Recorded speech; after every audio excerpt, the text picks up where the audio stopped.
各位大兄早晨，今日係大齋節嘅第3個主日，我哋奉主嘅名嚟敬拜佢，請大家起立。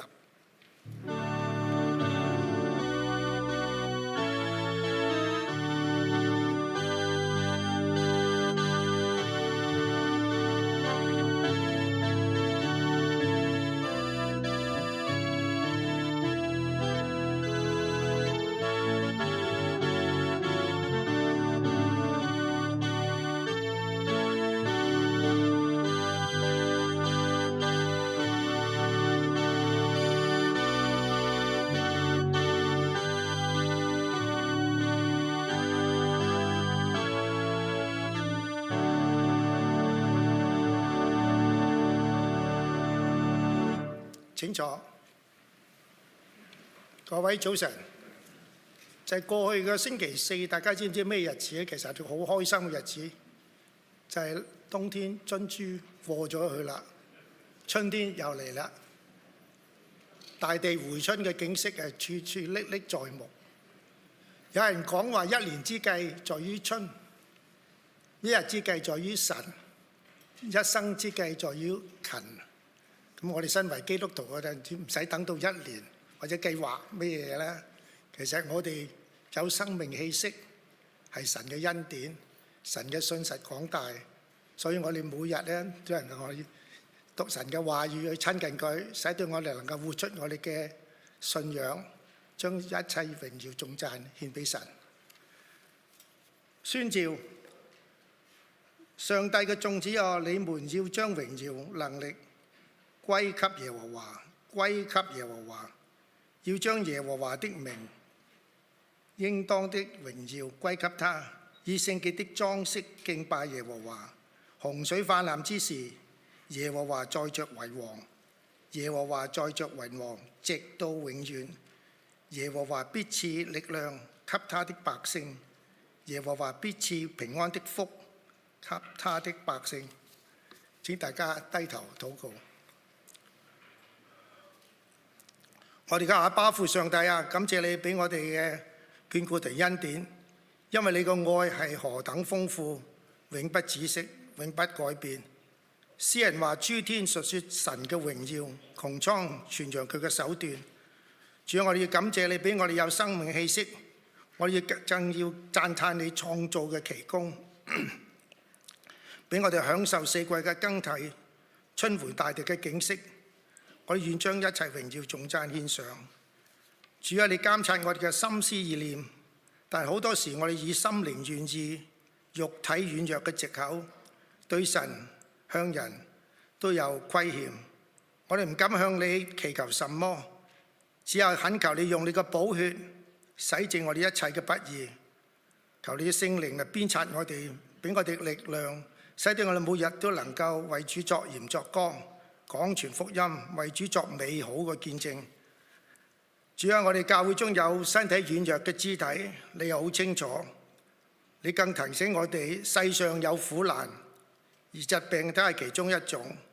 求你伸出你嘅大能嘅手，藉着藥物去醫治、安慰有需要嘅弟兄姊妹，同時間地加添力量俾佢哋屋企人去悉心照顧佢哋嘅需要。求主你嘅話語充滿佢哋嘅心思意念，拎走心裏嘅不安、害怕同埋有負面嘅思想，保守佢哋嘅心靈，因着你嘅話語，使到佢哋得到安慰同埋盼望。住喺呢個大齋節嘅期間，讓我哋要專注紀念十架捨身嘅基督，默想上帝嘅救恩同埋犧牲，使到我哋可以進入悔罪同埋更新嘅生活，並懷着盼望，將預備嘅心慶祝地迎接耶穌嘅復活嘅來臨，要寫活出使命嘅人生。求主與我哋同在，讓聖靈帶領今日嘅崇拜，每樣嘅程序，無論係詩歌啊、讀經啊、講道，都能夠同感一靈，同被造就。祈禱交託，奉主耶穌得勝嘅名祈求，阿門。請大家低頭同唱《主在聖殿中》。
大哉聖哉，耶穌之名，天地萬物均當俯伏。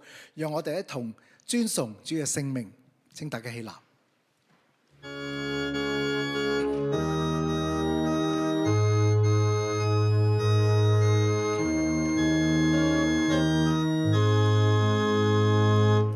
大哉聖哉，耶穌之名，天使均當俯伏，天使均當俯伏，奉獻冠冕，尊貴光榮，尊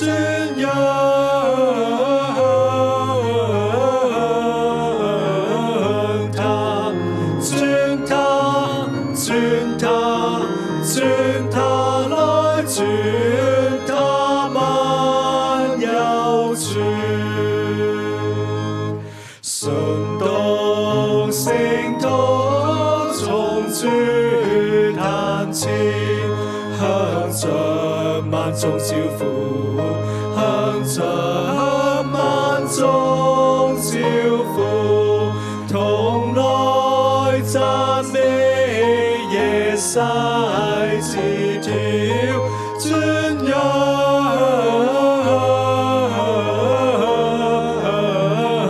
他，尊他，尊他，尊他來，尊他萬有主，同來尊他大衛之選，大衛曾稱為主，大衛曾稱為主，上帝化身神聖之一，尊仰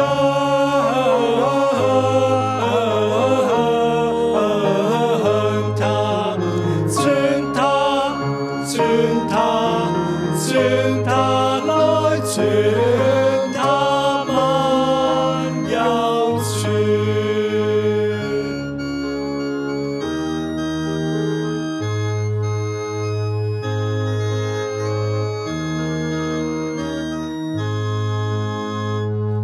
普世之下，萬族萬民，同來向主拜父，同來向主拜父，同來奉獻一切尊榮，尊仰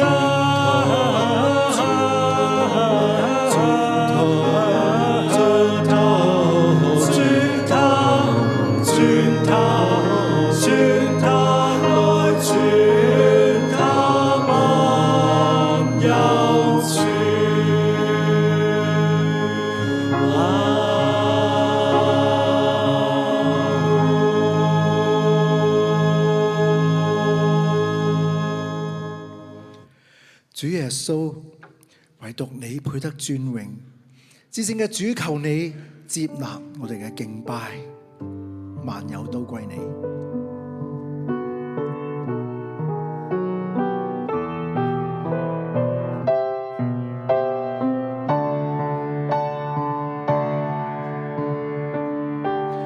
你是榮耀，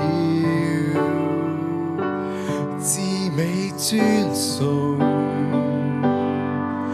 萬有都歸於你名下，配受傳頌，智慧知性尊貴，願讚揚獨有主美善的真諦。你是榮耀，至美尊崇，萬有都歸於你名下，配受傳頌，智慧知性尊貴，願讚揚獨有主美善的真諦，齊向你舉手傳揚神的犧牲與十架，同頌你心厚大愛，竟為我披戴，荊棘冠冕全是你恩典降臨，眾山海都震撼呼應，讓我靈為你歌，獻奉之城頌讚到萬世。你是榮耀，至美尊崇，萬有都歸於你名下，配受傳頌，智慧知性尊貴，願讚揚獨有主美善的真諦。齊向你舉手傳揚神的犧牲與十架，同頌你心厚大愛，竟為我披戴，荊棘冠冕全是你恩典降臨，眾山海都震撼呼應，讓我靈為你歌，獻奉之城頌讚，齊向你舉手傳揚神的犧牲與十架，同頌你心厚大愛，竟為我披戴，荊棘冠冕全是你恩典降臨，眾山海都震撼呼應，讓我靈為你歌，獻奉之城頌讚到萬世。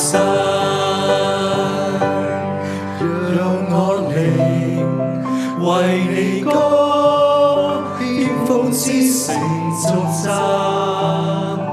到萬世。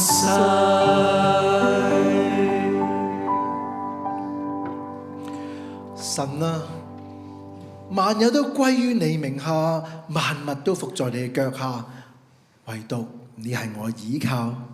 求你看顧我哋，垂顧我哋，垂聽我哋嘅禱告。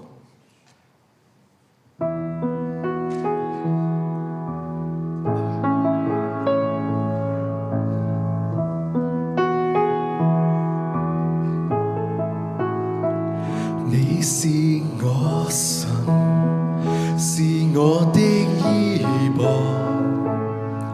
在我無助困苦中，你在細聽察看，是我磐石與拯救，是我高台與詩歌，你體恤我，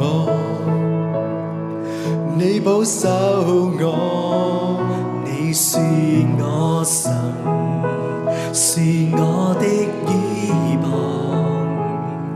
在我無助困苦中，你在細聽察看，是我能力與保障，是我盾牌與幫助，你應許我，你在掌舵，我向你禱告，縱使我軟弱，我雖失信，你仍然可信。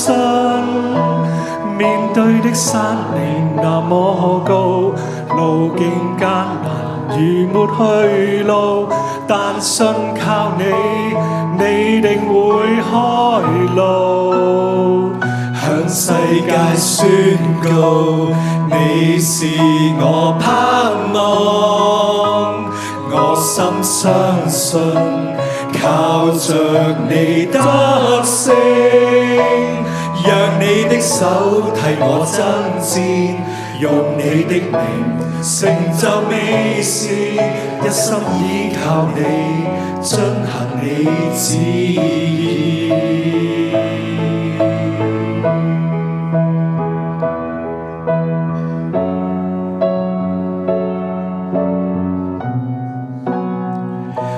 是我神，是我的依傍，在我無助困苦中，你在細聽察看，是我能力與保障，是我盾牌與幫助。你應許我，你在掌舵。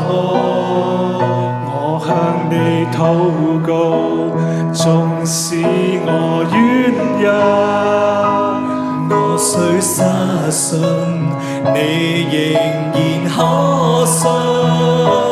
面對的山嶺那麼高，路徑艱難如沒去路，但信靠你，你定會開路。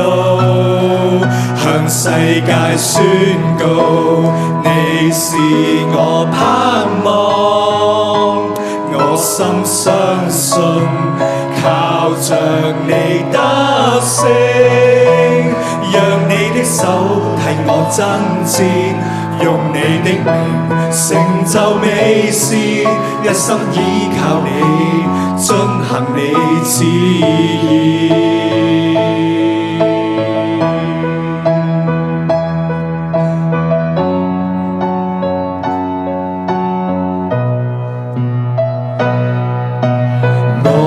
看着眾山嶺，吩咐他們挪開，在你並沒有難成的事。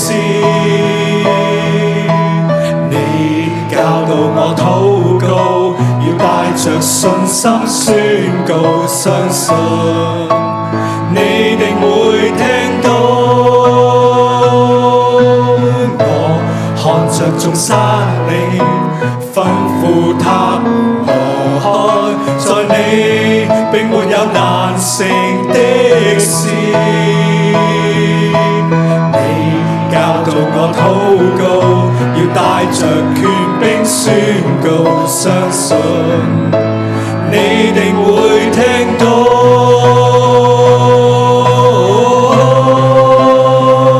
向世界宣告，你是我盼望，我心相信，靠着你終會得勝，讓你的手替我爭戰，用你的名成就美事，一心倚靠你，遵行你旨意。一心倚靠你，神蹟必可看見。讓你的手替我爭戰，用你的名成就美事。只想看見，我只想看見。你旨意彰顯，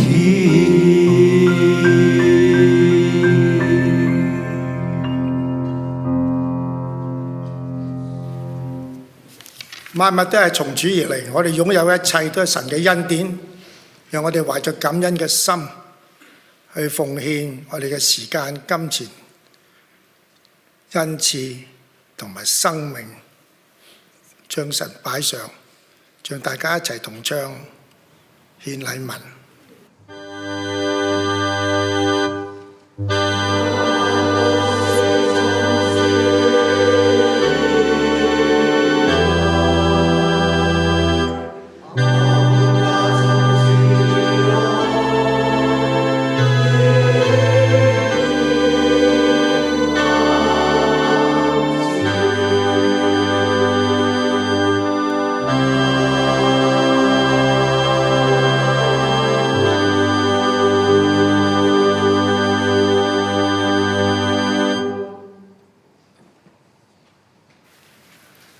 各位請坐，弟兄姊妹，主裏面平安，互相嘅慰問同埋互相繼續彼此嘅支持。我哋歡迎大家同嚟參加主日嘅崇拜。我哋今日嘅網絡直播咧係遇到少少困難嘅，所以個弟兄姊妹知道有朋友上網絡咧，我哋會要求佢要稍後忍耐。今日晏啲我哋想將呢個崇拜放翻上 YouTube 嗰度，希望弟兄姊妹留意咧都能夠為我哋祈禱。有陣時網絡都會有好多困難啊，所以希望弟兄姊妹彼此紀念。但我哋仍然專心嘅崇拜嚟親近我哋嘅主。喺平日嘅時候都可以睇翻我哋 YouTube 嘅，希望今日盡快可以處理到。我哋都喺崇拜裏邊咧提醒大家，其實我哋每個主日喺度咧有4堂嘅崇拜，有兒童啦，有粵語啦，有國語啦，同埋有英語。我哋都彼此紀念，都係神嘅家。今日梁傳道咧就喺國語堂崇拜正道嘅，希望弟兄姊妹能夠紀念我哋各堂嘅弟兄姊妹一齊參加崇拜嘅投入啦。食物銀行嘅需要3月份嘅清單，大家睇到好清楚啦。大家繼續去努力唔好忘記食物銀行呢一區嘅朋友嘅需要。兒童日營呢，我知道而家已經滿咗額，不過收緊 waiting list， 已經接近60個細蚊仔啦。但我哋講過啦，如果有多啲義工呢，我哋可能會收多啲。所以希望弟兄姊妹你留意到有你屋企嘅年青人或者識啲朋友呢，邀請佢嚟參加我哋義工嘅行列呢，請你盡快嘅報名，喺網上報名。我哋能夠希望多啲義工，我哋都希望祝福多啲年青人做義工，除咗攞 hour 之外呢，係能夠認識主，亦都學習團隊精神。所以希望弟兄姊妹同佢留意關心。仲有我哋弟兄姊妹都關心我哋教會嘅財政嘅需要。大家請留意，我哋每年嘅3月底係財政年度嘅結束。我哋嘅財政年度係每年嘅4月1號到3月31號，所以今個月尾咧就完成我哋今個財政年度噶啦。大家留意到喺常費有需要啦，同埋有啲特別嘅專款呢，都仍然未達到我哋預算嘅目標嘅奉獻嘅。弟兄姊妹可以按照你嘅感動呢去作出奉獻。下個月係我哋基督徒節期嘅好重要嘅日子，其實比聖誕更加重要，就係受難日同埋復活主日。大家留意到18號嗰日我哋有受難嘅崇拜，請大家留意咧，當日嘅所有崇拜都係10點舉行嘅，包括英文崇拜在內。英文會喺樓上小禮堂，國粵語會喺呢度，兒童嘅崇拜會喺樓下。請大家同我留意，亦都可以邀請朋友嚟參加受難日嘅時間咧，紀念主。復活節主日咧係兒童同成人一同聯合崇拜，係10點鐘嘅。請大家弟兄姊妹都為我哋禱告。我哋讀一讀今日禮拜嘅金句。金句喺箴言第3章5至6節。我哋同讀2次。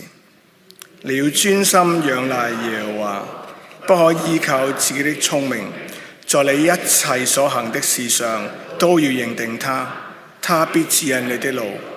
箴言3章5至6節。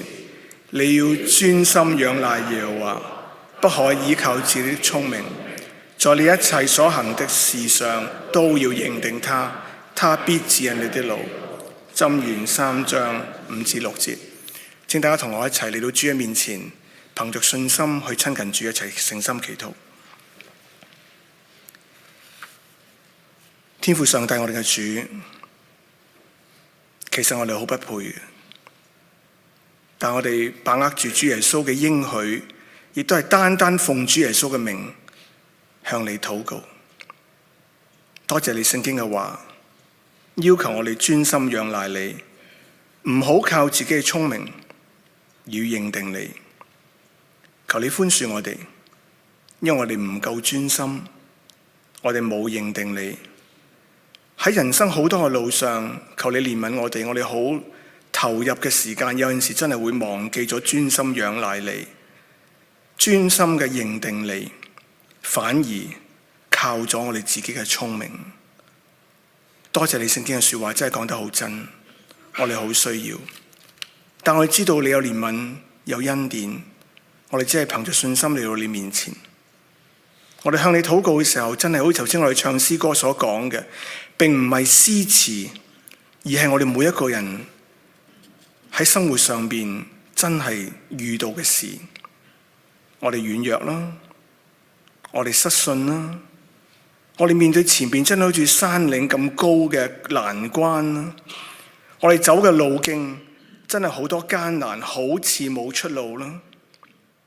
但係神頭先我哋唱嘅詩歌，代表我哋個肯定，你仍然可信，你仍然一定係必定會開路。當你睇唔到嘅時間，求主幫助我哋忍耐；當你睇到嘅時間，求你幫助我哋唔好自以為聰明，謙謙卑卑嘅，逐步嘅去走前面人生嘅路。多謝你啊！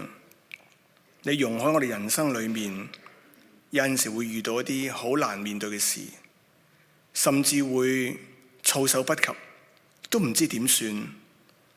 你又為我哋預備咗好多人生嘅路，俾我哋有機會去選擇。有陣時我哋會選擇錯咗，做咗錯決定。但我哋又知道你容許我哋走到人生今日嘅路，與其我哋問我哋有冇做錯選擇，我哋好想學習就係喺今日調教我哋嘅人生，走人生路嘅時間，我哋經歷你，求你幫助我哋。多謝主啊！其實喺每個星期，你都好多神蹟般嘅工作臨到我哋身上。過咗呢個星期啦，無論我哋做工，或者我哋揾工，我哋讀書，我哋家庭生活，我哋同人相處，或者面對我哋人生有好多重要決定嘅時間，你嘅手都冇離開過我哋。我哋讚美你，感謝你。今天我哋將我哋嘅前路放喺你手上邊，求你引導我哋。我哋知道，我哋肯定，縱然有陣時我哋忘記忽略咗主，你並沒有忘記我哋，你必定嘅紀念我哋每一個。求你按住你最好嘅心意，喺我哋人生而家處境裏邊帶領我哋。因為我哋知道，我哋嘅道路真係好有限、好短視同埋好軟弱。感謝主俾我哋有機會有教會，我哋為我哋嘅兒童崇拜、國語嘅崇拜、英語嘅崇拜同埋粵語嘅崇拜，所有弟兄姊妹祈禱。特別我哋好掛住一班兒童，求主幫助我哋學習，喺佢哋由細到大嘅時候，唔單止知識層面去經歷你，而喺敬拜嘅生活裏邊，由細已經開始好真誠、好單純、好認真嘅學習去敬拜。求主咁幫助我哋學習，幫助佢哋，幫助每位家長、公公婆婆、爺爺嫲嫲，我哋都咁樣學習，以眾弟兄姊妹，又讓我哋幾堂嘅崇拜互相嘅祝福同埋支持，成為一個合一嘅見證。我哋感謝你每年俾我哋有機會兒童日營嘅安排，為到已經有接近60位嘅小朋友報咗名，你為佢哋祈禱啊！雖然佢哋未嚟參加，有啲我哋平日都會見，有啲係新嘅朋友。我哋為到義工嘅行列嘅青年人祈禱，為到我哋一班準備籌位嘅祈禱，為到我哋將要一路安排請嘅 summer student 去祈禱。我哋喺度更加為到我哋整個教會嘅需要帶到你面前。當我哋尋找家庭事工牧者嘅過程裏面，求到啲引導我哋有智慧同埋聰明去配合你嘅計劃同埋你嘅安排。我哋更加冇忘記我哋身處嘅社區，士嘉堡呢個區或者喺 North York 或者好附近嘅 GTA 有好多需要，無論係 Newmarket 嘅我哋參加 Community Dinner， 或者 Food Bank， 或者我哋隔離嘅鄰舍，或者呢區嘅居民，或者對面嘅商鋪，甚至我哋諗起當我哋個國家要宣布大選嘅時間，我為執政掌權嘅人為呢個大選去祈禱，求主掌權引導。世界有好多問題發生緊，但係上帝，我哋今日仍然肯定你係作為王嘅主。洪水泛濫嘅時候，你仍然坐著為王。天父，今日我哋親近你嘅時間，繼續會聆聽你嘅說話。求主幫我哋，當我哋聽到你嘅話宣讀嘅時間，恭敬嘅領受；聽到你嘅僕人同我哋分享嘅時間，我哋恭敬嘅領受。我哋嘅生活裏邊係活出你嘅說話。弟兄姊妹嘅需要，主你聽到，求你按住你心意帶領我哋，支持我哋，引導我哋。奉靠耶穌基督嘅名祈禱，阿門。主禱文：我們在天上的父，願人都尊父的名為聖。願父的國降臨，願父的旨意行在地上，如同行在天上。我們要用的飲食，求父今日賜給我們，又求饒恕我們的罪，因為我們饒恕得罪我們的人。不叫我們遇見試探，拯救我們脫離兇惡。因為國度、權柄、榮耀，全是父的，直到永遠。阿門。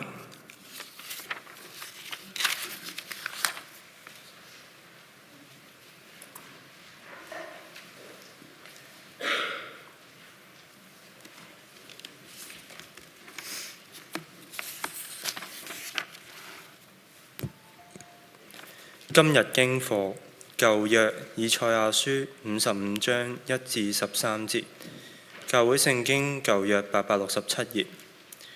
你們一切乾渴的都當就近水來，沒有銀錢的也可以來。你們都來買了吃，不用銀錢，不用價值，也來買酒和奶。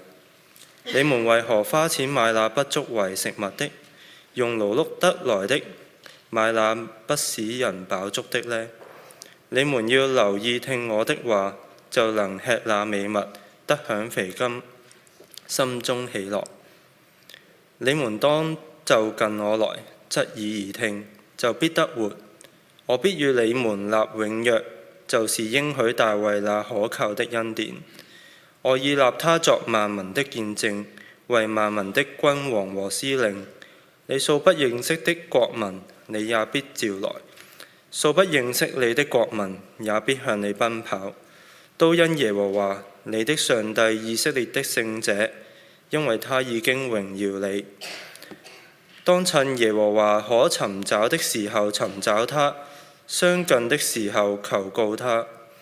惡人當離棄自己的道路，不義的人當除掉自己的意念，歸向耶和華，耶和華就必憐恤他。當歸向我們的上帝，因為上帝必廣行赦免。耶和華說：我的意念非同你們的意念，我的道路非同你們的道路。天怎樣高過地，照樣我的道路高過你們的道路，我的意念高過你們的意念。雨雪從天而降，並不返回，卻滋潤地土，使地上發芽結實，使撒種的有種，使要吃的有糧。我口所出的話必也如此，決不徒然返回，卻要成就我所喜悅的。在我發他去成就的事上必然亨通。你們必歡歡喜喜而來出來，平平安安蒙引導。大山小山必在你們面前發聲歌唱，田野的樹木也都拍掌。松樹長出代替荊棘，番石榴長出代替蒺藜。這是為耶和華留名，作為永遠的證據，不能剪除。這是上帝的話。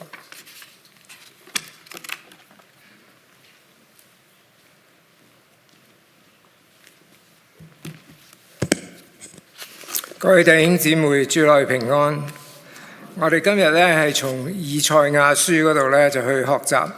大家唔知記唔記得1月嗰陣時咧，阿 Pastor Charles 咧都係講過以賽亞書43章。咁佢話咧呢本書咧可以分為3個部分啦。1章到39章咧，我哋講亞述時代；40章到55章咧係巴比倫時代；56到66章咧就係馬代波斯嘅時期。咁我哋今日咧研讀嘅以賽亞書第55章咧，先知嘅信息嘅對象咧就係一班被擄亡國、流亡受苦嘅以色列民，佢哋準備咧翻去耶路撒冷重建立咧呢個聖殿，重建立上帝嘅子民。我哋大家對以賽亞書有咩認識呢？以賽亞書好長啊，係咪？有66章，嗰個內容咧好豐富。大家咧嚟崇拜好耐啦，應該睇到牆上高掛呢個 poster 咧，其實掛咗喺度有10年有多噶啦嚇。咁呢個咧就係我在這裏，請差遣我。咁我哋咧就有一段時期咧，呢個 poster 亦都喺我哋嘅正堂啦，喺我哋副堂嘅壁報板上咧，亦都有嘅噃。咁可能咧你哋都會睇到。咁呢句我在這裏，請差遣我咧，可能咧喺退休會啊、奮興會啊，或者咧牧師講道咧就有講到咧以賽亞書第6章。咁但係講完咧，可能講到第8節，我在這裏，請差遣我咧就結束咯。咁但係其實咧，我哋咧就要留心跟住落去嘅經文第9節、第10節。神對以賽亞說，佢話你去話俾啲百姓聽，佢哋聽係聽見，卻不明白；睇係睇到，卻不曉得。點解啊？因為呢啲百姓呢，心蒙脂油，耳朵發沉，眼睛昏迷，恐怕眼睛看見，耳朵聽見，心裏明白，回轉過來變得醫治。所以以賽亞呢，佢被上帝去差遣呢，佢嘅工作呢，可以話係只問耕耘不問收穫，因為上帝話俾佢聽呢，你所做嘅嘢呢，係會徒勞無功。神呢，甚至話俾以賽亞聽呢，直到城邑荒涼，百姓都唔會回轉嘅喎。先知宣講嘅對象係咩人呢？我哋要認識佢嘅對象嘅特性，我哋先會明白今日55篇所講嘅信息。呢班人呢，係驕傲橫梗悖逆嘅以色列民，所以咧我哋祈求上帝咧唔好俾我哋有脂油蒙蔽昏迷嘅心。我哋咧都係喺聖經嘅話語咧好好學習，好好明白上帝嘅教訓，而且我哋咧係要積極嘅回應踏出我哋嘅安樂窩，做合乎神心意生命嘅更新同埋改變。咁啊，以賽亞究竟係咩人呢？以賽亞咧係一個好有學問嘅人嚟嘅。佢咧擔任先知服侍嘅時期咧，就係經歷到呢個南國嘅君王咧，有幾個皇帝喎，係烏西亞、約坦、亞哈斯、希西家同埋馬拿西。咁啊，相傳以賽亞咧係俾馬拿西王咧係用鋸死嘅。咁啊，歷代志嗰度話到咧，烏西亞同埋希西家係好王，做耶和華眼中看為正嘅事。另外咧，約坦、亞哈斯同埋馬拿西咧都係壞嘅王。咁我哋咧今日咧就先睇下啲好王先嚇。咁啊，以賽亞先知咧，佢喺猶大國烏西亞王崩嗰一年咧睇到異象嚇。我哋知道烏西亞咧係亞瑪謝嘅兒子嚇，佢16歲登基，喺耶路撒冷咧做皇帝做咗52年，做耶和華眼中看為正嘅事嚇。咁佢嘅呢啲所謂文治武功咧都非常了得嘅。佢咧打敗非利士人啦，擴展猶大嘅疆界啦，建築城堡啦，修築水井啦，有設備優良嘅軍隊啦，提高農業啦、葡萄園啦，所以佢管治之下咧，可謂咧國泰民安嚇，國家強盛，人民咧生活咧好安逸。可惜咧，烏西亞因為成功咧，佢就驕傲啦。佢咧去到耶和華嘅殿，要喺香壇上自己燒香。啲祭司話俾佢聽：烏西亞唔得啊，你唔可以咁樣做噶。去神嘅壇燒香咧，係祭司係亞倫子孫份內嘅事，你咁樣做會犯罪嘅。咁但係烏西亞咧唔聽勸告，佢繼續自己去獻呢個香。咁咧就喺祭司面前，喺耶和華嘅殿裏邊咧，呢個烏西亞嘅額頭長出大麻風。咁呢個咧係歷代志嗰度咧都有記載噶，因為咧係佢嘅驕傲。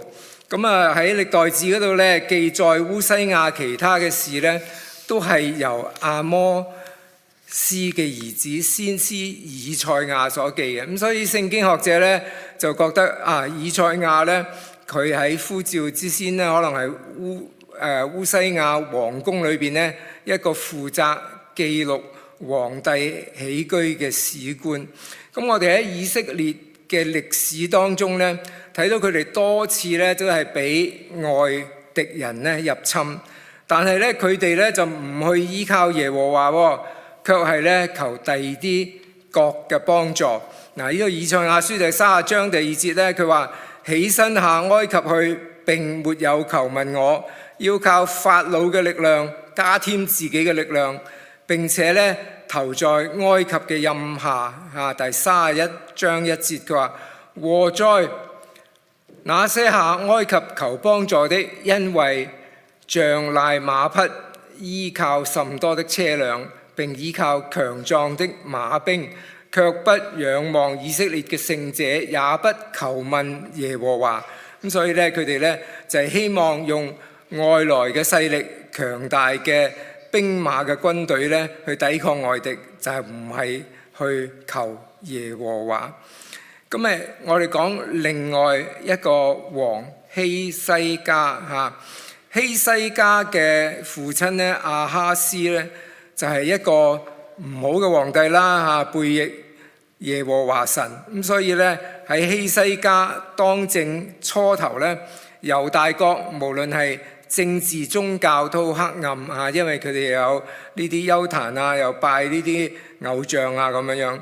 咁北國咧以色列咧甚至咧係被亞述咧攻陷嘅。亞述王咧乘機咧就嚟到打南邊嘅猶大國咯。咁亞哈斯咧曾經係封鎖咗聖殿嘅路啊，成國嘅人都係崇拜偶像，大大得罪咗耶和華。如果唔係神嘅憐憫咧，同埋堅定向大衛所說嘅應許咧，猶大國咧就一早咧就滅亡咗啦。咁喺希西家咧，佢喺25歲咧，佢就登基做皇帝。喺國家危難嗰陣時咧，佢都做耶和華眼中看為正嘅事嚇。佢咧就去毀滅晒呢啲假神啊、偶像啊。佢帶人民咧翻去咧重新敬拜耶和華，同埋咧遵守耶和華神嘅命令。咁所以咧得到神嘅憐憫。咁啊，我哋咧知道咧呢個亞述王咧西拿基立咧帶領幾十萬軍隊咧就嚟到咧就攻猶大咯。而且咧就佢哋嘲笑以色列人，佢話你哋淨係識得靠上帝。咁啊希西家王咧就收到嗰封信啊，即係呢個亞述王咧係要佢哋投降，同埋咧係詆毀神嘅信。咁佢咧就嚟到聖殿嗰度咧祈禱啊。希西家王咧佢首先咧就以讚美神為起點啊，佢咧就稱神為萬軍嘅統帥啊，講述咧神同埋以色列人之間特殊嘅關係。跟住咧佢就向上帝哭訴，祈求上帝嘅拯救，因為知道咧神係獨一無二嘅神。咁上帝聽咗希西家嘅禱告咧，就派個使者出去。一夜之間咧，亞述成個軍營裏邊咧就死咗185000軍隊。咁啊呢個咧就聖經嗰度係有記載噶啦嚇。咁所以西拿基立咧就冇法子啦，就要咧拔營咧翻去嚇。咁我哋睇到咧兩個唔同嘅方面啦，一啲咧就係唔識依靠耶和華，識得依靠耶和華神嘅人咧就得到上帝嘅幫助。咁以賽亞書其實個主題係講咩咧？雖然成本書咁長啊，個主題咧就係講上帝嘅呼召，上帝嘅拯救。我哋喺佢嘅恩典當中咧，點樣去尋求方向？以賽亞咧就面對呢班子民咧，佢哋咧就有3個特性喎。第一悖逆頑梗，心驕氣傲好驕傲嘅。第二咧就係佢哋咧淨係咧要依靠自己嘅能力去解決問題，佢哋咧寧願尋求外來嘅幫助咧，都唔去求告神。咁我將咧我哋今日所講呢個經文咧，以賽亞書55章1到13節咧，分為3個部分。一個部分咧就係睇呢個主動尋求，第二部分咧我哋咧就係睇下咧呢個悔改轉向同埋咧我哋要睇下神嘅旨意。嗱，咁我哋翻到去經文以賽亞書55章第1節，佢話：你哋一切乾渴嘅都就近水來，沒有銀錢的也可以來，你們都來買了吃，不用銀錢，不用價值，也來買酒和奶。咁原來咧，飢渴嘅人嚟到神面前咧，神係會供應，唔使俾任何代價。你哋需要係水，神唔止俾水你啊，俾水更好嘅，俾酒、俾拉利。咁所以呢，我哋呢就唔需要靠自己嘅力量去尋覓，或者呢付出好多可能係冇用嘅勞力或者代價。從神嗰度呢，其實係得到呢個依靠同埋平安嘅。第2節話：你哋為何花錢買嗰啲不足為食物嘅呢？用勞碌得嚟買嘅呢，係不使人飽足嘅。你哋要留意聽我嘅話，就能吃那美物，得享肥甘，心中喜樂。我哋花咗錢或者花咗勞力，花咗我哋嘅心機買嚟嗰啲嘢，原來係冇用嘅喎，根本係食唔到嘅喎，唔得飽嘅喎，幫助我哋唔到呢解決我哋嘅困難嘅喎。咁所以呢，我哋呢就係要靠神嘅話就可以得到呢飽足甚至唔單止呢係可以幫助我哋嘅飢餓，甚至呢得到肥甘，得到心中嘅喜樂咁所以呢，我哋呢就唔好效法嗰啲悖逆橫梗、心驕氣傲嘅以色列民，唔好單靠自己嘅能力，要尋找神以外，唔好尋找嗰啲呢對我哋毫無幫助神以外嗰啲嘅力量。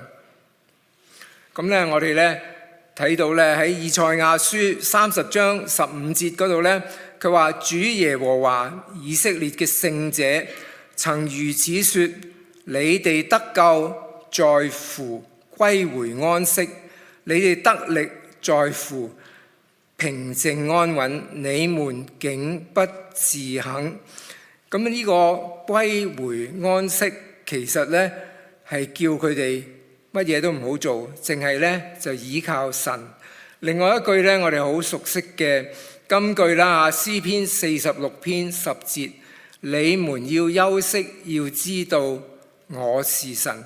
呢個休息呢，就係叫你哋呢就唔好亂喐，唔好亂動，即係話俾啲以色列民聽你哋唔使喐，唔使用自己嘅方法，因為我係保護你哋嘅上帝。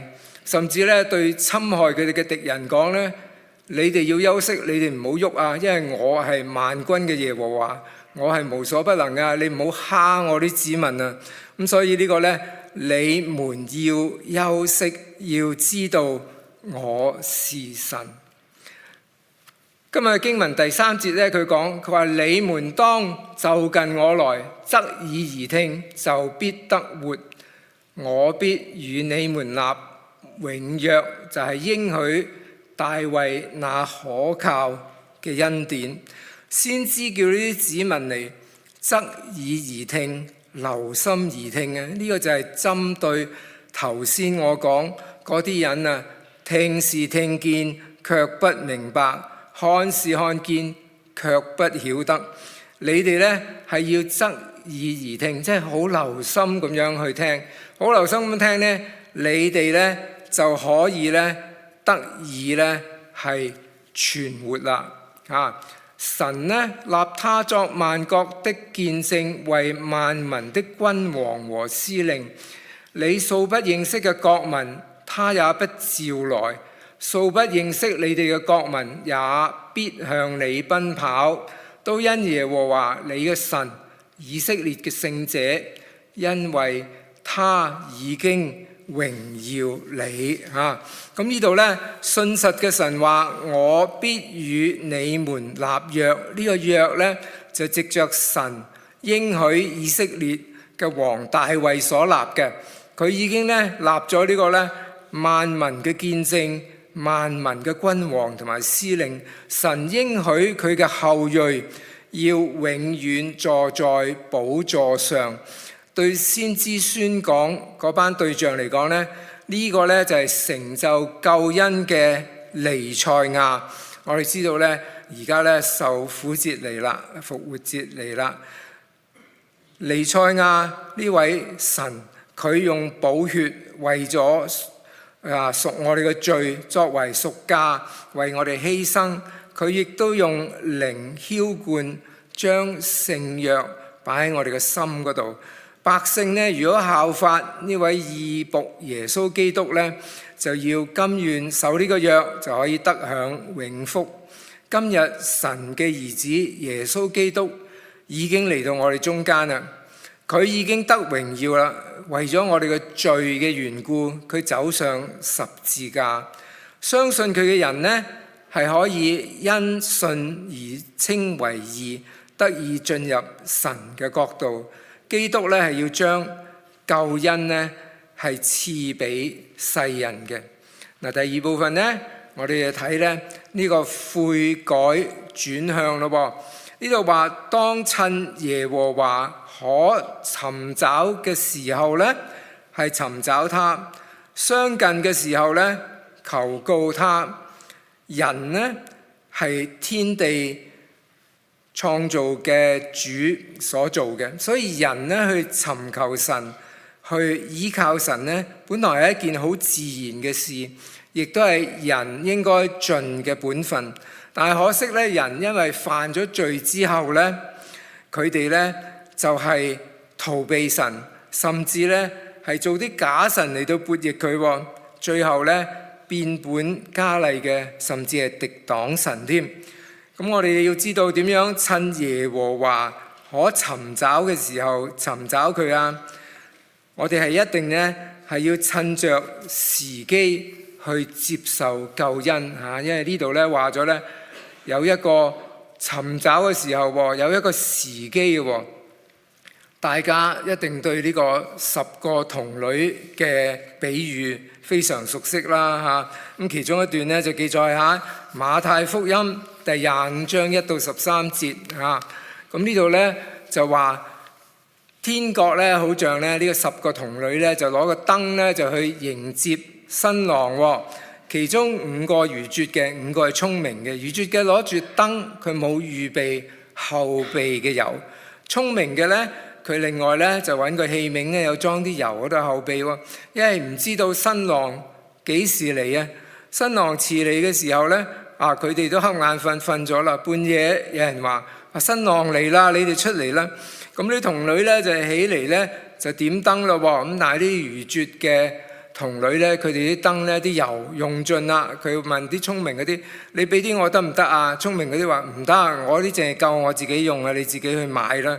到佢哋買完翻嚟嗰陣時咧，新郎已經入咗去啦，門已經關咗啦。佢哋敲門，佢話：主啊，給我開門。但係個回答咧係話：我實在告訴你們，我不認識你們。所以咧，我哋係要警醒嘅，因為嗰個日子、嗰個時辰，我哋唔知道。呢個童女買油翻嚟咧，入唔到門口噃。可能咧好多人咧聽咗福音之後咧，諗住我咧就係有機會咧係會去決志嘅。我到人生最後一刻先去決志啦，我享受下人生先啦。但係主警告我哋要警醒啊！佢嚟嘅日子嗰個時辰，我哋係唔知道嘅。所以新郎話：我不認識你們主耶穌唔會接受呢啲投機取巧嘅方法啊！最後1秒鐘咧先至話我信啦咁樣樣咁，所以咧我哋咧要領受呢個恩典，領受呢個福音咧係要及時，係要趁呢個機會。咁有啲人咧以為我洗咗禮咧係咪就係入天堂嘅門票啊？攞咗飛啦，攞咗 ticket 啊！我哋受洗之後，使唔使真心去跟從主啊？如果你冇真心跟從主，就係你冇油啊！你冇油嘅生活呢，到新郎嚟嗰陣時呢，你冇油就去點唔着你眼燈啦。咁個新郎呢就會話：我不認識你。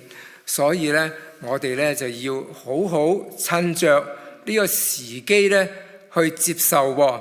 耶穌話：你哋祈求，我就給你們；尋找就尋見。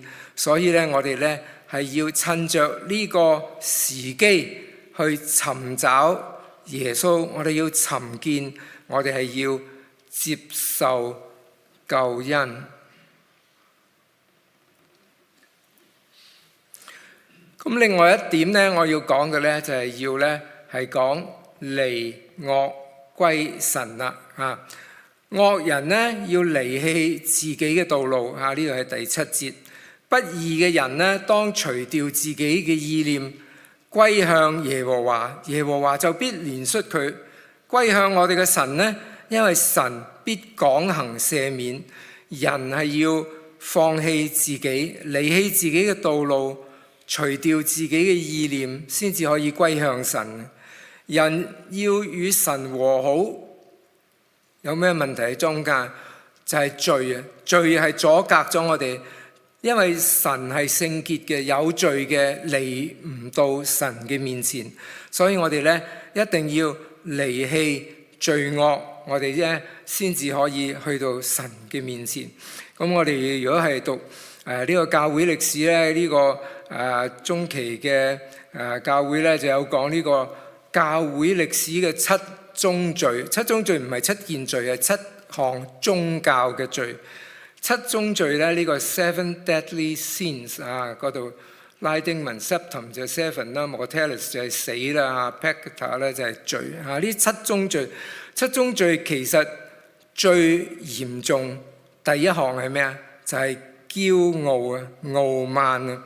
因為咧其他所有嘅罪差不多咧都係因為驕傲、自我中心而起嘅，所以呢個驕傲係自私、自我優越覺得咧係自己係乜嘢都做得到所以上帝厭惡驕傲，唔係因為話個人咧係有自尊，而係咧因為佢自以為是，係想咧同神咧係同等咁我哋睇到咧呢個咧就係講7宗罪，7個宗教嘅罪，最緊要嘅係驕傲。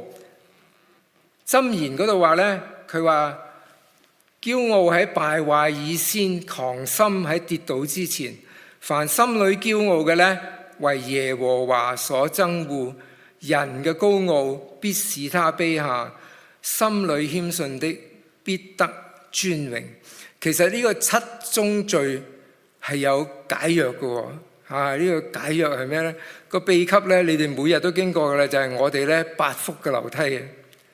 8福嘅樓梯咧，第1級嗰度係講咩啊？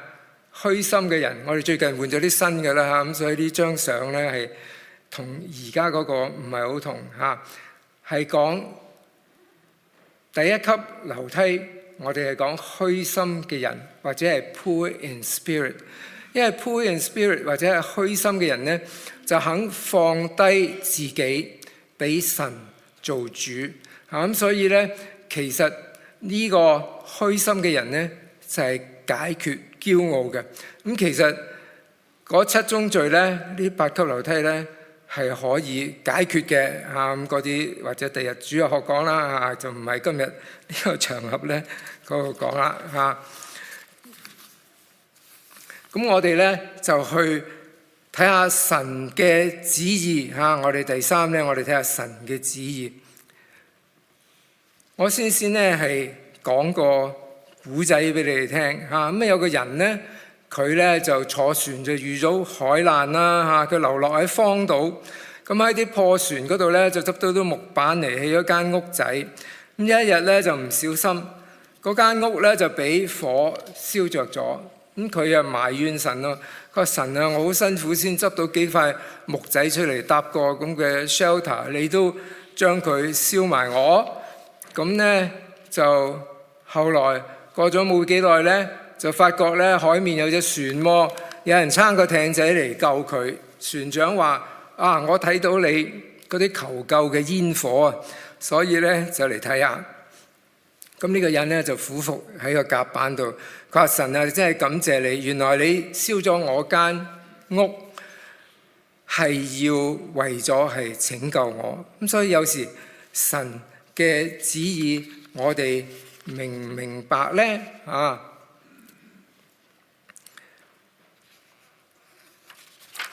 我哋咧就今年咧係經過呢個主日學咧，其中咧一個課程咧，我哋學習教會早期嘅歷史同埋使徒信經。我哋睇到早期嘅教會呢係被迫害，所以門徒四散，福音廣傳去到巴勒斯坦小亞細亞、非洲北部呢，好多教會係好短時間之內呢就成立。主耶穌話：但願聖靈降臨在你們身上，你們就必得着能力，並要在耶路撒冷、猶太全地和撒瑪利亞直到地極作我的見證。我哋諗下，如果當時嘅教會係喺一個太平盛世，係冇俾人逼迫，個個呢都喺耶路撒冷嗰度發展嘅呢，福音傳播、教會嘅成立，一定係冇個速度呢係冇咁快嘅。咁所以有時神嘅作為呢，佢嘅旨意係有一定嘅意思，我哋係唔明白。有時我哋睇到神嘅拯救可能係延遲，可能呢甚至有苦難，但係呢個神嘅心意喺邊度呢？呢個呢，我哋一時呢都未必呢就係揣摩得到。咁我哋經歷過幾年啦，係咪？呢個 COVID-19 大家呢都唔會忘記啊！初呢，我哋要去張羅口罩揾啲搓手液預約打針隔離禁足係咪？印象猶新。咁其實 COVID-19 對教會嘅發展有咩影響呢？咁我都企圖喺網上尋找啲資料，但係唔係好多有部分香港台灣嗰啲呢，就係有啲文章。咁我哋自己嘅教會呢，亦都喺2020年呢3月15號開始呢，就停止教會嘅實體聚會，無論呢教會嘅崇拜、團契、查經、祈禱嘅活動呢，都係搬到網上呢去進行。咁我呢度呢，想同大家睇下呢，呢個新冠疫情究竟對教會嘅事工有咩影響呢？咁我都係好膚淺咁呢，我哋探討呢幾樣呢方向嘅。第一呢，就係教會運作嘅模式咁呢度呢，我睇過一篇文章呢，香港播道神學院一位神學嘅教授呢，佢呢喺2021年呢做一個問卷調查報告。佢話喺疫情之下呢，初期嘅教會就算係恢復咗實體崇拜呢，個人數成年人甚至係加埋網上收看嘅人數呢，都出現呢下降嘅情況。佢話呢，有65% 以上嘅教會呢，喺崇拜嘅人數都係減少嘅。咁有咩原因呢？原因當然呢係我哋都好熟悉啦。呢個限聚令啦，我哋初期教會都限咗幾多個人要隔幾多行咁樣。咁另外呢，就呢個崇拜呢活動只可以網上直播，網上有時都唔係咁可靠，咪我哋今日個網絡都係有少少嘅問題。咁網上崇拜呢，就可能靠 Zoom 可能靠 YouTube 呢啲呢直播或者係社交互聯嘅方式啦。咁一方面人呢，就要學習新嘅社交模式。咁尤其是呢，有一啲長者或者有啲呢係唔熟悉用電腦嘅人呢，都係會有啲影響。後來呢，政府係放寬呢個限聚嘅人數，但係呢都唔係好快呢可以恢復返疫情之前嘅情況。但喺另外一方面嚟睇呢，原來亦都有啲好處嘅。有80%嘅回應者呢，佢話教會呢藉着呢個社交媒體嘅平台呢，原來呢接觸到一啲平常係唔會返教會、平常唔會聽講道或者係去團契祈禱會嘅人。點解呢？因為呢，佢哋有時呢，佢就星期日未必可以返嚟教堂啦，佢哋呢就要返工啦，或者呢，佢哋又要照顧屋企嘅小朋友啦，甚至係老人家啦。有啲人呢行動唔方便啦，有啲係生病啦。咁所以呢，藉着呢個直播或者係錄影呢，佢哋可以好輕鬆咁樣呢就收睇咯。咁而且呢，信徒亦都可以呢將呢啲崇拜嘅連結呢係去發送去 send 俾佢哋其他微信嘅親友噃嚇，咁所以使到教會咧有更多機會接觸新嘅朋友，接觸呢啲慕道者。咁咧，我哋咧就話咧，呢個教會嘅崇拜、教會嘅聚會咧，就出現咗一個叫做去中心化。咩叫去中心化咧？以前咧，我哋講到教會，我哋講到崇拜，我哋一定要有間教堂喺度，個個人要翻嚟呢度。而家咧原來咧唔需要一定嘅喎。呢個咧聚會呢個中心咧，原來係網上咧一樣可以進行，甚至咧係可以進行得咧係更有效率嘅喎。咁所以呢幾年嘅疫情衝擊咧，我哋嘅聚會都有改變啦。就算係而家有啲人完全都唔記得咩叫疫情啦，叫佢打針都唔去啦。但係我哋嘅網絡我哋嘅崇拜，我哋嘅開會，我哋嘅主日學，我哋發覺喺網上比以前仲好喎，個時間咧仲容易運用喎嚇。咁所以咧，我哋咧冇話走翻轉頭。原來咧呢啲危機係帶嚟一個新嘅契機嚇。咁我哋咧亦都鼓勵信徒咧更加要關心自己嘅內心世界、自己嘅家庭，同埋咧喺職場嗰度嘅影響力。我哋唔係單單靠喺翻嚟教會先至做基督徒喎，我哋咧係可以藉着呢個網絡世界，我哋咧可以同我哋身邊嘅人咧好好溝通喎，係信徒生命見證嘅延續嚟㗎。其實另外一方面，我哋睇咧就講呢個祈禱嘅網絡啦嚇。呢度咧我睇到一篇文章咧，喺台灣正道福音神學院嘅一位教授咧，佢話實體聚會嘅暫停咧，令到我哋重新思考教會本質係咩嘢？係咩嘢咧？將基督同埋人聯繫喺一齊呢？信徒喺網上嘅聚集呢，其實佢哋將一個虛擬嘅空間變咗做一個屬靈嘅空間。呢個屬靈嘅空間呢，唔係帶領聚會嗰方面呢係所塑造嘅，而係所有參與嘅信徒，佢哋好積極嘅，可以表達自己嘅思緒，表達佢哋嘅情感。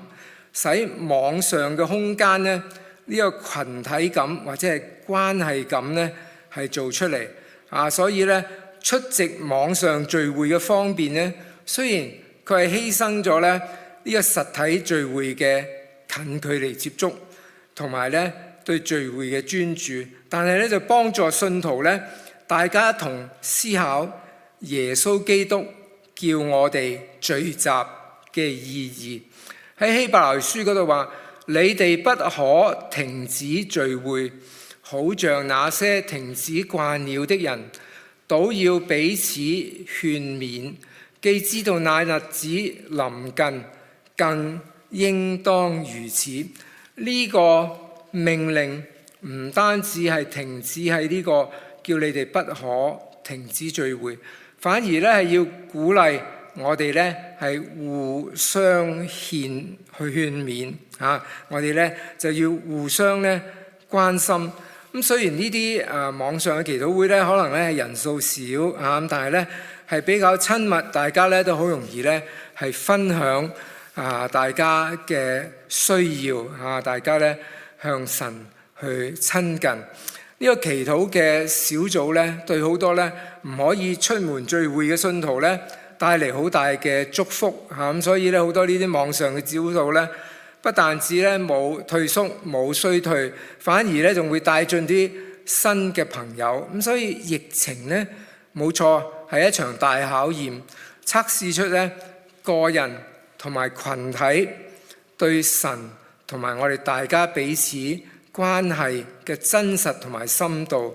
人咧成日都想用咩方法可以幫助我哋脫離困境同埋衰敗呢？聖經提醒我哋呢係講一個呢我哋叫做心靈與關係嘅轉向。我哋要知道點解神放我哋喺呢度，我哋可以做啲乜嘢，我哋有冇做到呢？呢個呢先至係神最在乎嘅。另外第三點我要簡單講講嘅呢，就講呢個呢叫遙距網絡宣教啊。咁呢香港呢個 Wycliffe 聖經翻譯會嘅總幹事呢，佢發咗一篇文章，佢話疫情呢對普世嘅宣教呢都帶嚟呢4方面嘅影響。因為封城嗰陣時呢，就妨礙宣教工作啦，你又唔出得，又唔入得。咁可能呢差傳嘅經費呢，都有啲人呢就未必即刻開始識得用上網捐錢啊，係咪？佢嘅經費呢都減少。全球經濟衰退，未聞福音之地呢，嗰度亦都係資源缺乏。咁啊，宣教士福音工作呢，亦都有受到影響喎。因為咧封城嘅時間呢，咁啊變咗虛擬聚會代替咗實體聚會，信徒咧就少咗機會咧可以出國去做短宣啦嚇。咁而且咧呢啲差傳嘅教育嘅推展呢，亦都係有受阻礙啊。咁但係咧宣教士方面咧，佢哋唔出得去咯，佢哋咧亦都喺屋企咧又要照顧埋家人，佢個仔女咧喺屋企咧就要學習啊。咁宣教士咧要兼顧家庭嘅壓力咧，亦都大大增加。到後來咧可以放寬啲啦，可以出去啦。咁但係咧去呢個工場啊、出境啊、入境啊，可能咧又要隔離，又要更多嘅時間、更多嘅滯留。咁所以對於宣教方面咧，都帶嚟咧好多方面嘅影響嚇。咁但係疫情咧帶嚟嘅啟示同埋學習咧，喺呢個經濟困難當中咧，漸漸咧信徒咧反而有機會咧，亦都展示佢哋樂善好施嘅精神，身體力行咧去見證福音，奉獻金錢支持宣教嘅事工嚇。咁啊，其次咧就係建立穩固嘅靈命。咁啊，信徒雖然咧佢哋係出唔到去啫喎，咁但係咧佢哋喺屋企嘅時間咧，佢哋可以網上做門訓啦，網上做查經啦，做聖經翻譯啦，為宣教士守望啦、禱告啦，準備呢啲宣教嘅教材啦。咁亦都有人咧喺疫情當中咧，藉此機會咧向家人、向朋友、向海外嘅親戚，甚至係唔識嘅人咧，係去俾啲呢啲所謂影音多媒體嘅短片啊，佢哋嘅製作啊，佢哋嘅分享咧，係去俾佢哋。咁所以咧就參與咧神嘅福音工作咧，完成佢嘅大使命啊。咁啊，對於神學院嚟講咧，如果唔用網絡教學咧，就等於閂門一樣嚇。好龐大呢啲我哋叫做未得之民咧，係其實可以靠網絡去接觸嘅喎。咁呢個叫做網絡媒體宣教差會咧，亦都係咧應運而生。主要咧係做一隊網絡福音大隊嚇，借助網絡媒體嘅工具咧，將福音咧去傳俾呢啲我哋叫未得之民。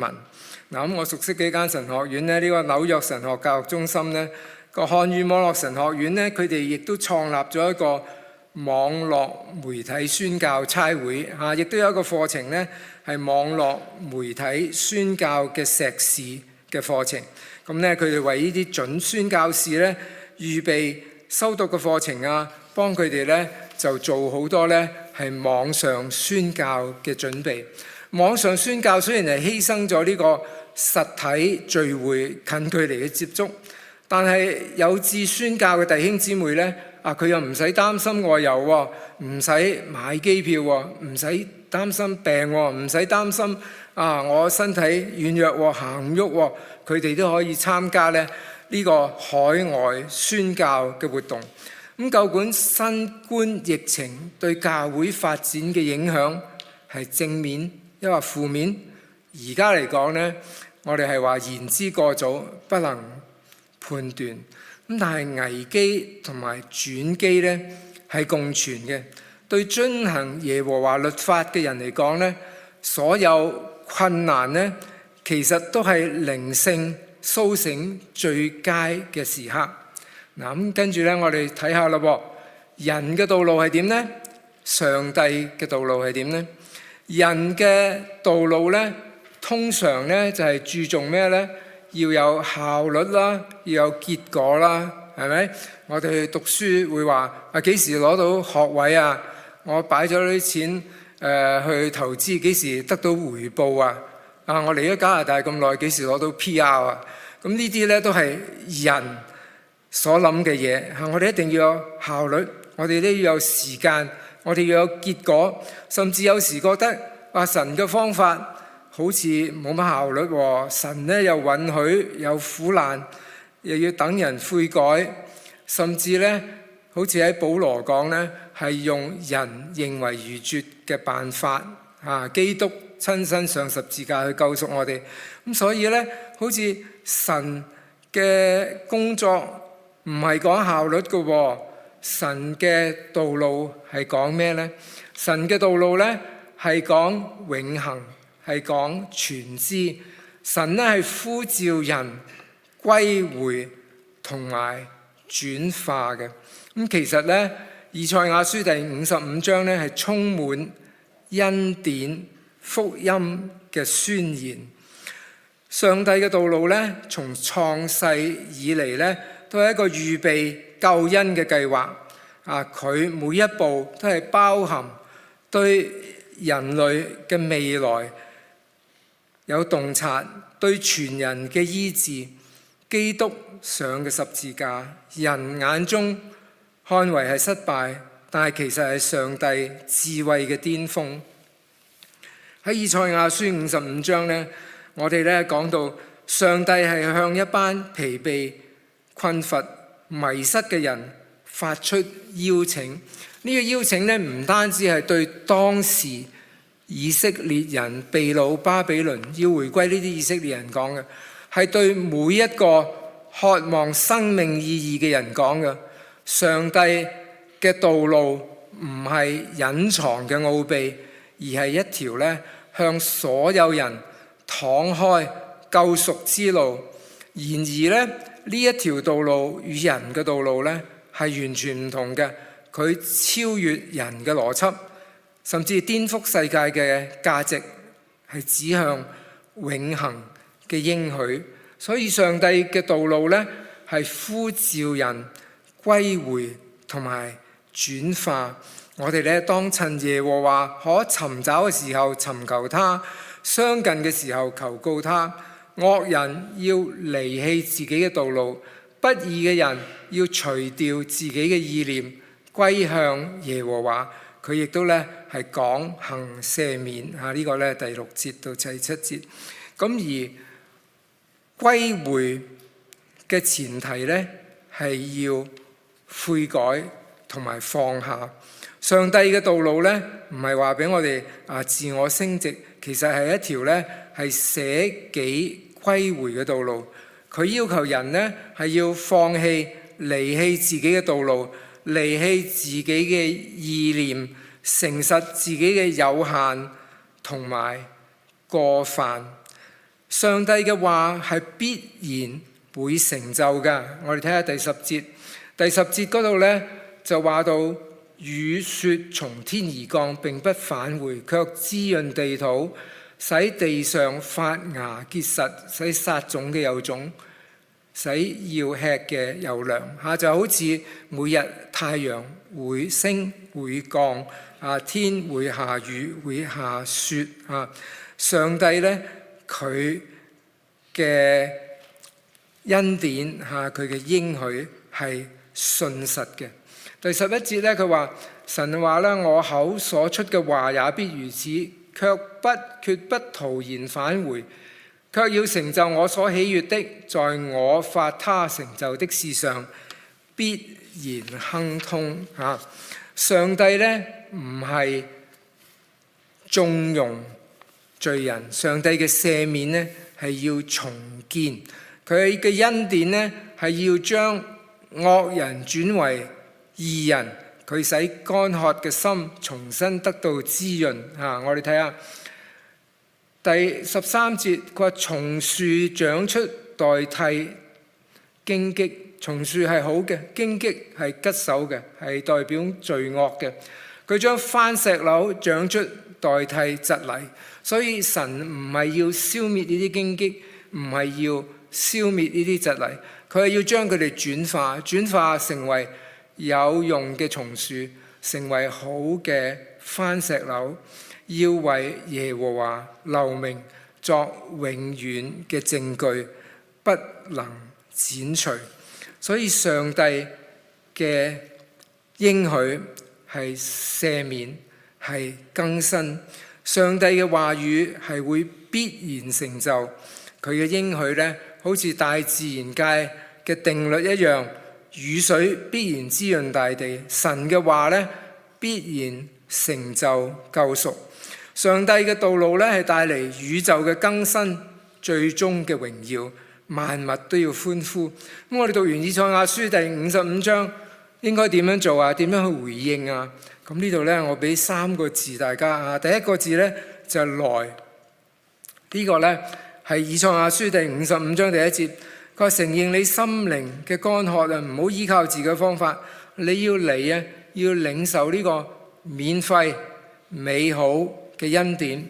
第二個字我哋要聽啊，呢個呢，就針對嗰啲聽是聽見卻不明白，看是看見卻不曉得嘅。我哋呢，係要真真正正側耳而聽，就得存活。讓上帝嘅話語咧，成為我哋生命嘅根基嚇。我哋唔好學習呢啲悖逆嘅以色列民嚇。我哋咧就唔好自高自大，唔好依靠自己嘅能力，唔好咧去尋求外來嘅幫助咧，卻不依賴耶和華。第三咧，我哋就係去做咩啊？去就係悔改轉向，去尋求神。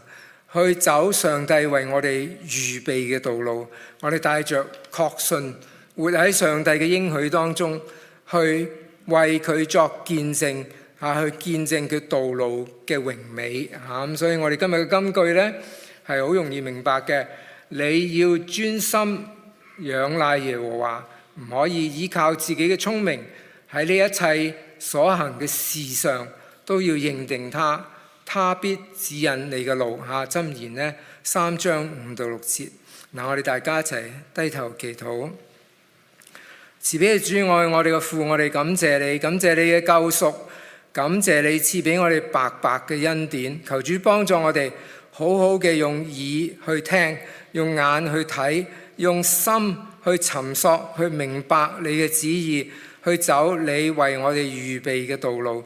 基督已經為呢個道路付上咗代價，基督就係嗰個活水，就係永約嘅中保。呢條道路嘅終點就係我哋同神建立親密嘅關係。求主幫助我哋，唔好仍然係找緊自己嘅計劃、自己嘅辦法。我哋要放下掌控，我哋要走歸向神嘅道路，我哋要返去神嘅帳棚，我哋讓神重新塑造我哋嘅生命，恢復神創造我哋嗰陣時，神俾我哋所得嘅榮耀。呢個禱告係奉我主耶穌基督聖名祈求，阿門。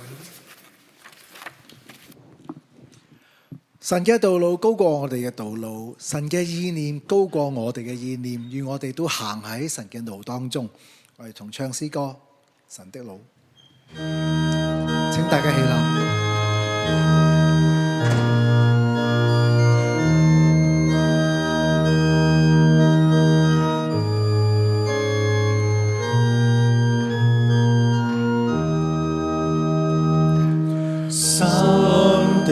最美是誰我不明了，為何又受試煉，常把我環繞，主用各樣方法煉我像拯救，故我信服信求，我慈悲父神，神的路最美是，神的路最美好。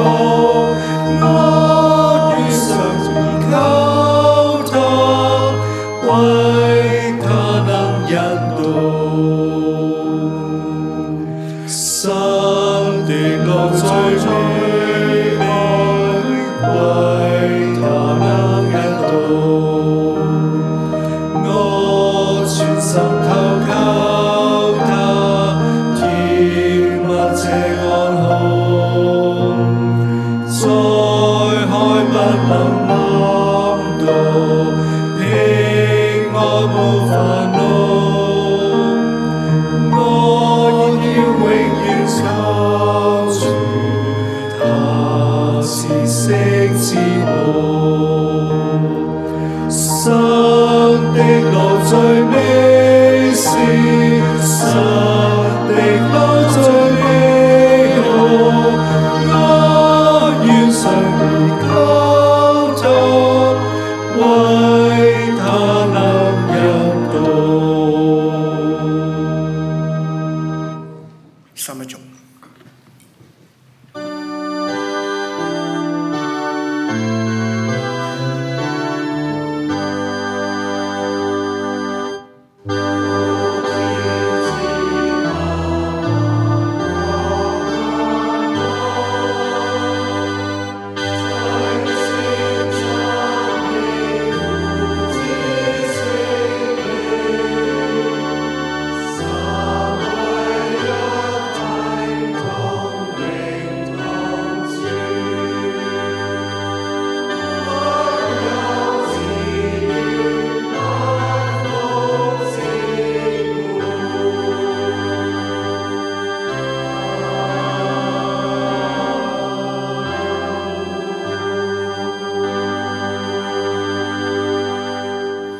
我哋恭敬領受主嘅差遣同埋祝福，願我主耶穌基督嘅恩惠、天父上帝嘅慈愛、聖靈嘅感動，與我哋每一位同在，由今時係直到永永遠遠。阿門。